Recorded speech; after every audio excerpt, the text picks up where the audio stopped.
आज मैं आप लोगों को हिंदी व्याकरण की सबसे प्रारंभिक बिंदु,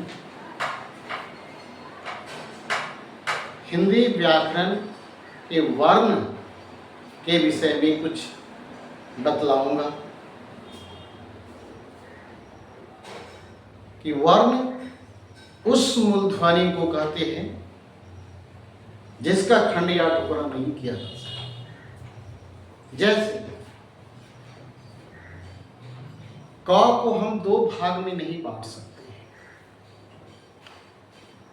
लेकिन कुछ ऐसे शब्द हैं जिसको हम दो भाग में बांट देते हैं। जैसे विद्यालय, विद्या जोर आलय, लेकिन क को नहीं बांट सकते हैं, ख को नहीं बांट सकते हैं। इसीलिए क ख इन बिंदुओं को, इन ध्वनियों को हम वर्ण कहते हैं और वर्णों के समूह को हम वर्णमाला कहते हैं। वर्ण को मुख्य रूप से दो वर्गों में बांटा गया है। पहला है स्वर वर्ण, जिसकी संख्या 11 है। अ आ से लेकर के औ तक ये 11 वर्ण है, स्वर वर्ण है। और दूसरा है व्यंजन वर्ण, जिसकी संख्या 33 है। स्वर वर्ण का उच्चारण बिना किसी दूसरे वर्ण की सहायता से होता है, लेकिन व्यंजन वर्ण का उच्चारण स्वर वर्णों की सहायता से ही होता है। जैसे क कहते हैं तो उसके साथ अ आता है, लेकिन अ कहते हैं तो अ के साथ कोई नहीं आता है। इसीलिए अ हो गया स्वर वर्ण और क हो गया व्यंजन वर्ण। व्यंजन वर्ण में व्यंजन वर्ण को भी कई भागों में बांट दिया गया है, जिसमें पहला है स्पर्श व्यंजन। स्पर्श व्यंजनों की संख्या 25 है। स्पर्श व्यंजनों की संख्या 25 है, जिसमें पहला है क वर्ग, जिसकी संख्या 5 है। दूसरा है च वर्ग, जिसकी संख्या 5 है। तीसरा है ट वर्ग, जिसकी संख्या 5 है।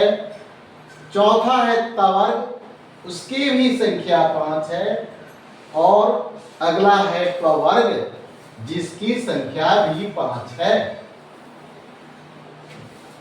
इनका उच्चारण स्थान, इन सभी का उच्चारण स्थान कंठ से होता है, क्योंकि सबसे नीचे वाला पॉइंट होता है कंठ। सबसे पहले आवाज भीतर से निकलती है, इसलिए कंठ। उसके ऊपर वाला भाग तालु होता है। च वर्ग का उच्चारण तालु से होता है और उसके बाद वाला उच्चारण स्थान मूर्धा होता है, यानी उससे बाहर का स्थान मूर्धा होता है, जिसका उच्चारण ट वर्ग का उच्चारण मूर्धा से होता है। उसके आगे होता है दांत, तो त वर्ग का उच्चारण दांत से होता है। जब तक हम जीभ को दांत में नहीं सटाएंगे, तब तक त वर्ग का उच्चारण नहीं होगा। और प वर्ग का उच्चारण स्थान ओठ से होता है। केवल दोनों ओठ को सटा करके अगर भीतर से हम ध्वनि निकालते हैं तो प वर्ग का ही उच्चारण होता है। इसीलिए बोर्ड परीक्षा में भी ये उच्चारण स्थान पूछा जाता है। इसलिए इन पॉइंट पर, इन बिंदुओं पर विशेष ध्यान देना चाहिए। इसके अलावा अ, आ, ह और विसर्ग का उच्चारण स्थान भी कंठ से होता है।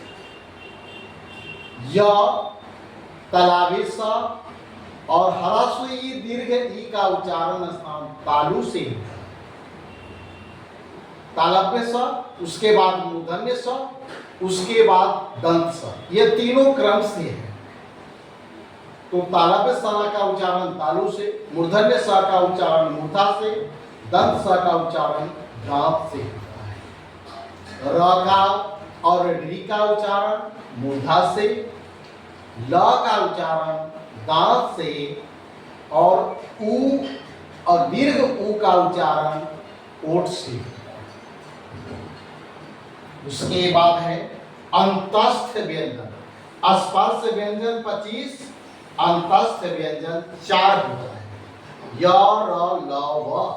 और इस य, र, ल का उच्चारण स्थान इसमें बता दिया गया है। और क्योंकि य का उच्चारण स्थान तालु से, र का उच्चारण स्थान मूर्धा से, ल का उच्चारण स्थान दांत से, लेकिन व का उच्चारण स्थान दांत और ओठ दोनों की सहायता से होता है व का उच्चारण। और आ का उच्चारण कंठ से, ई का उच्चारण तालु से, उ का उच्चारण ओठ से, ऐ का उच्चारण स्थान कंठ और तालु दोनों मिलकर, औ का उच्चारण कंठ और ओठ की सहायता से। उसके अलावा है संयुक्त व्यंजन।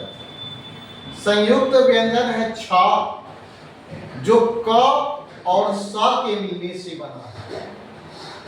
त्र, त और र के मिलने से बना है। स्र, स और र के मिलने से बना है। ज्ञ, ज और य के मिलने से बना है। इसके अलावा एक टवर्गीय व्यंजन भी है। ट, ठ, ड, ढ में ही होता है ड। अगर नीचे हम एक बिंदु दे देते हैं तो अब इसको कहते हैं र।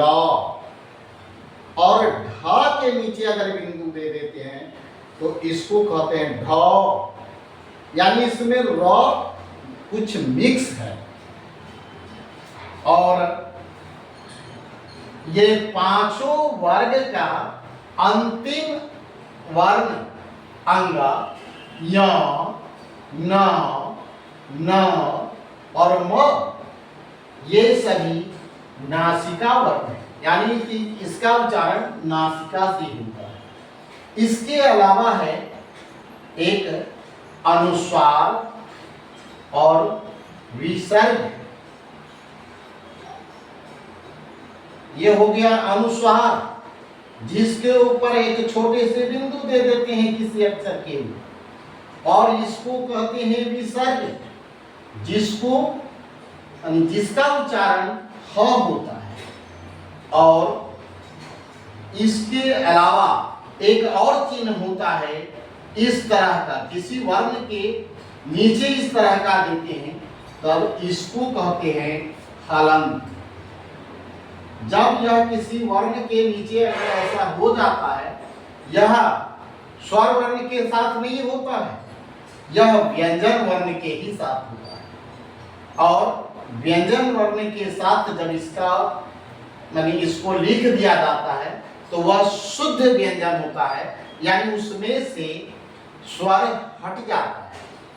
अगर किसी के साथ म के नीचे हलंत लगा हुआ है तो वह शुद्ध व्यंजन हो जाता है। तो हम हिंदी व्याकरण के वर्ण टॉपिक्स को देखे हैं और वर्ण के कौन कौन से भेद हैं, इन सभी भेदों का हम ध्यान रखेंगे और किसका उच्चारण स्थान कहाँ से होता है। इसमें सवाल पूछता है कि र अंतस्थ व्यंजन है, उष्म व्यंजन है, स्पर्श व्यंजन है, संयुक्त व्यंजन है। ऑब्जेक्टिव क्वेश्चन के रूप में हो जाएगा। व का उच्चारण स्थान दांत ओठ, कंठ तालु। तो इस तरह से हम दांत ओठ वाले हो गए।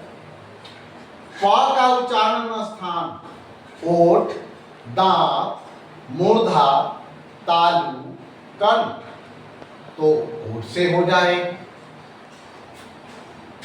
तालव्य स का उच्चारण स्थान कंठ, तालु, मूर्धा, दांत, ओठ, तो इस तरह से वस्तुनिष्ठ प्रश्न के रूप में इस तरह से पूछा जाता है।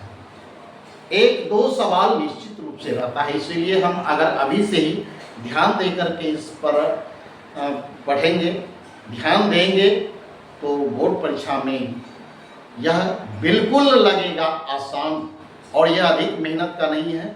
एक दो बार प्रयास करने की आवश्यकता है। इतना ही, इन्हीं बातों के साथ आप लोगों का यह क्लास स्टॉप किया जाता है।